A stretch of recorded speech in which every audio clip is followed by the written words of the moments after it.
داسې مالټه واچوم تاسو به یاد وساتئ انشاءالله کابل ته چې موږ راشو خسته ماڼه به تاسو موږ ته راکوئ وګورئ غونچه وګوره تاسو خسته خلک یې ځکه مې دا ډکوم تاسو له وګوره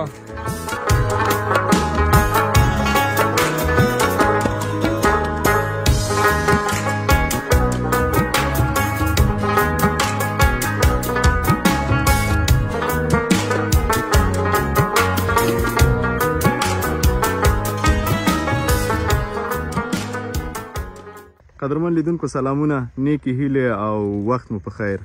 زه نعمت الله رحیمی یم او دا وخت د جلال آباد په